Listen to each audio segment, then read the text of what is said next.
All right. So it's been a minute since we've been on YouTube. Obviously, last time we was on YouTube was the Two Bro Show, which you already know how that went. Medals are up there. And I said we come back heavy necked, and we came back heavy necked. But moving on from this, we are currently in prep again for the final show of the season. And we have been active on Instagram, so if you haven't already, but you probably came from there to be fair, make sure you go follow that, keep up with the socials. Hope everybody's having a blessed one. Today is just a lighter style sort of content vid, but we're gonna do a Q&A. We've never done one on the channel before. Obviously, I'm always open to answering you guys' questions, so I dropped a question box down on Instagram and a few of you replied. I gathered the best 10 that does make sense for the video, kind of, sort of. Gonna run through them quickly, chill out, answer the questions. Let's get moving. I got the question list here in front of me. Question number 1, since when do you have a YouTube channel with 3 laughing faces? Not 1, not 2, but 3. Bro's trying to violate me. On a real though, I love all 44 of you, I think it is. Might be 45 by the time this video goes live, but shit. You have to start somewhere. And I've been loving creating long form content along with short form, informative content as well on all of my pages and socials. And obviously as a PT, it's important to maintain a social presence. And I feel like rather than just creating a presence, I've been creating a community of like-minded people, and I have the opportunity to capture my own journey, but also help other people and connect with other people at the same time. So, damn, I am a waffler. When did you start a YouTube channel? Around this time last year, actually. My first video, obviously, on this page is the MBFI prep from last season. And now we're in prep again for MBFI a year later. So yeah, we've come a long way, man. Question number 2, it's a bit more serious. It says, advice for someone starting training in the gym. So my advice with this would be to aim high, but remember that there's steps along the way to get there. A lot of people, when they start in the gym, tend to start because they want this dream physique, and there's nothing wrong with wanting that, and you should want that.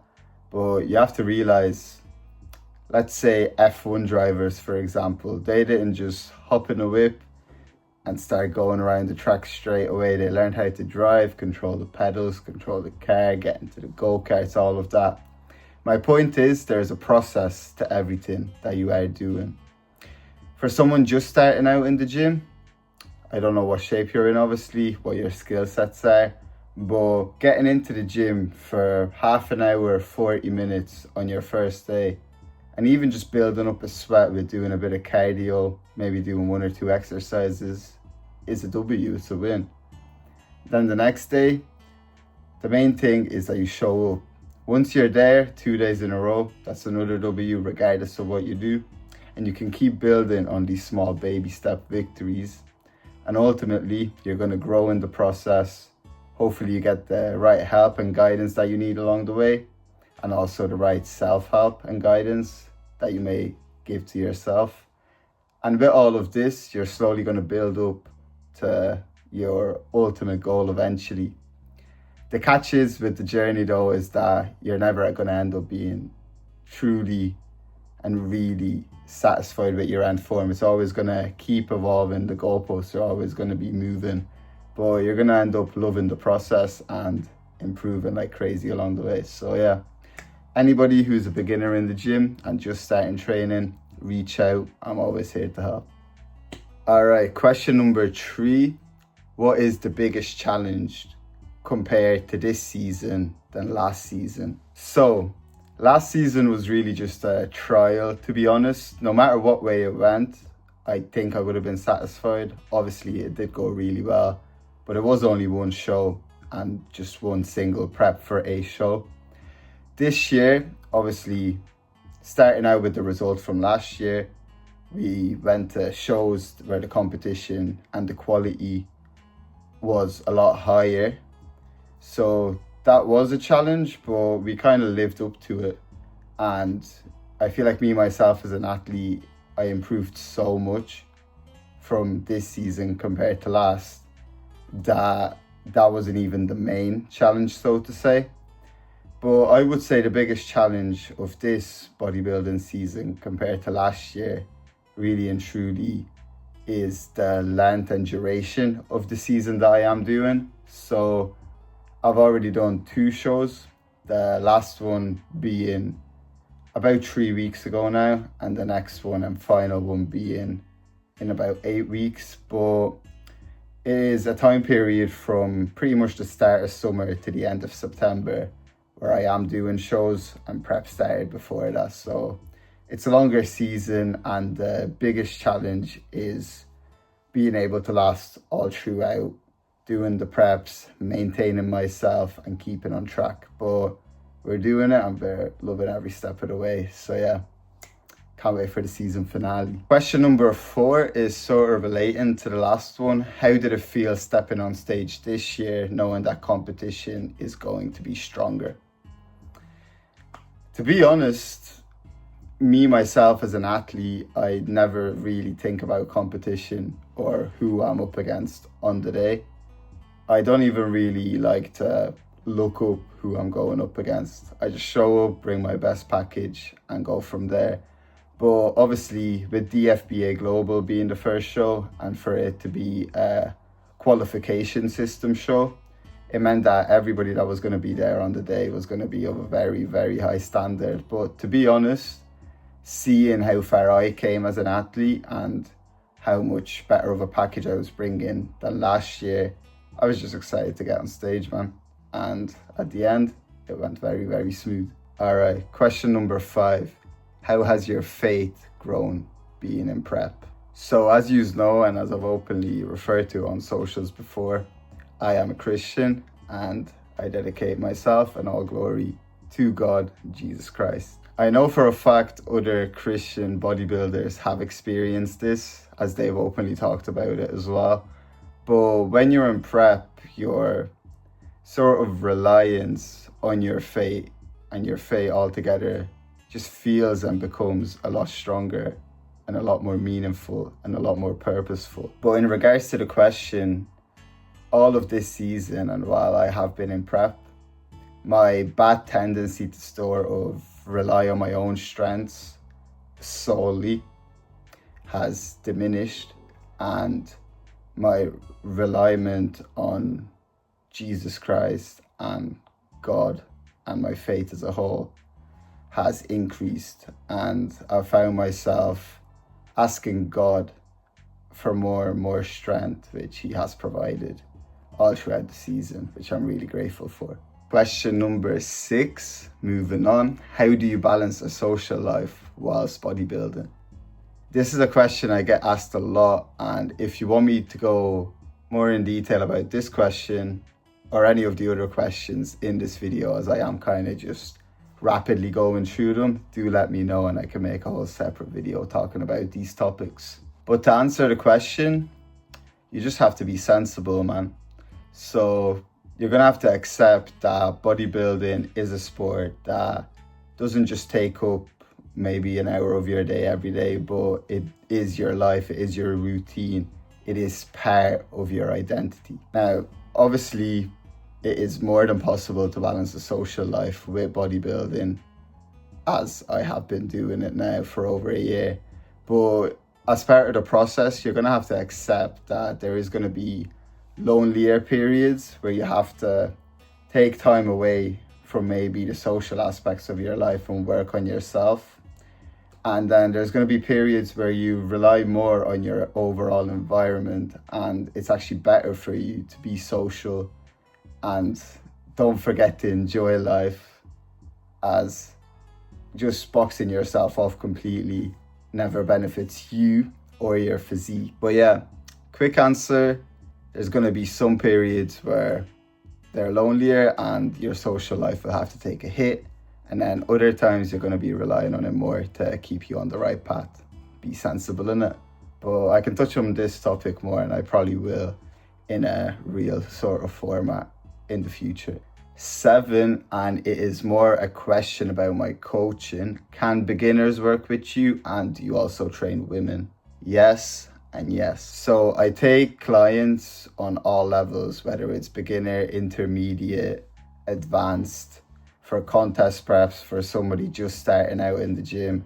And the client testimonials on my website sort of do reflect that. And to be fair, my women clients are much more easy and efficient to work with than my male clients. So if you're a female client, never hesitate to reach out and I can help you get there. So if you're a beginner, don't be afraid. I'm here for literally everybody. And no matter what your goal is, whether it's a prep contest, whether it's a holiday prep, while it is a wedding prep, just lifestyle, nutrition, training, the list goes on. No matter who you are, me and you can work together and we can achieve your goals ultimately. All right, getting into the last 3 questions of the video now. What is actually worth buying for gym? Especially within the fitness industry, there's a lot of shit out there that you don't really and truly need. It might be nice to have, but is it worth the price? More time it's not. Right off the bat, for training in the gym, actually lifting, you just need straps, elbow sleeves or pads if you want them, and knee sleeves or pads for leg day. So a good pair of headphones is actually a really good purchase for this too, so I'm gonna throw that in there. From a supplement standpoint, I actually have listed all of my supplements that I personally take and that I recommend that everybody takes before in a previous video, so go check that out. It is a full day of eating, high day versus low day. If you scroll down, you'll see it on my channel, and subscribe while you're at it. Little shameless plug there. Moving on to question number 9. Do cheat meals ruin your progress? The short answer is no. One singular bad meal, same as one singular good session, will not make or break your physique or your progress at all. It is consistency and efficiency over time that makes your progress. So one separate cheat meal and one separate treat will do no harm to you. But if you're constantly having cheat meals, that is a problem. And then at that point, they're not even cheat meals. You just have a bad diet. But yeah, I tell this to all of my nutrition clients too. One cheat meal, one off-plan meal is more than affordable. And if it's good for your mental, then more time, it is actually beneficial, so to say, to keep your head screwed on and keep you locked into the process in the long run. Consistency over peaking too early, always. All right, question number 10 is actually a double whammy. So this person asked current training split and death row meal. Shit, death row meal. Let me answer this training split first. So my current split, it is obviously me being in season, and I actually will be probably changing my split once I get to the off season just to maximize growth. But I've been in season now for quite a while, so it is obviously a men's physique focused split. By all means, you can try it out, but I've already said this before too. The training split should be whatever works for you personally. Push focus upper, pull focused upper, legs and shoulders, chest and back, so push and pull workout. And then my 5th and last session of the week is always shoulders and arms. Only hits legs once a week and it hits shoulders 3 times a week, but those are my specific areas that I need to work on and take less time on, so to say, to maximize my results and the success within my own personal men's physique season. Now for the death row meal, I've just been reading these questions and going off the top of the dome really quickfire, and it was going to be a quickfire Q&A. I actually don't know if it's really quickfire. I've been waffling for time, but death row meal. I'm thinking go all out. my weak spot is actually donuts. So donuts are gonna have to be in there. Probably about 20-30 donuts. Not the ones with the hole in them though, like the proper filled ones for the sweet tooth people out there. You know what I'm on about. The ones with stuff. I'm gonna throw in some Hungarian food in there. Shout out to all of my Hungarians. There's no point in me saying the name of the food because you man will think that I'm putting a curse on you. But yeah, some Hungarian food, mummy's cooking, granny's cooking, donuts, and then fried chicken, burgers, pizza, everything, bro. I'm going crazy on the death row meal. Probably rather eat myself to death than take the electric chair or whatever it is. Kind of did avoid that last question, innit? But anyways, good way to end the vid. If you like this form of content along with obviously the more serious stuff, do let me know and we can make these quickfire style Q&As more of a staple piece. Also, Jugi, if you're watching this, me and you may as well start a podcast, brother.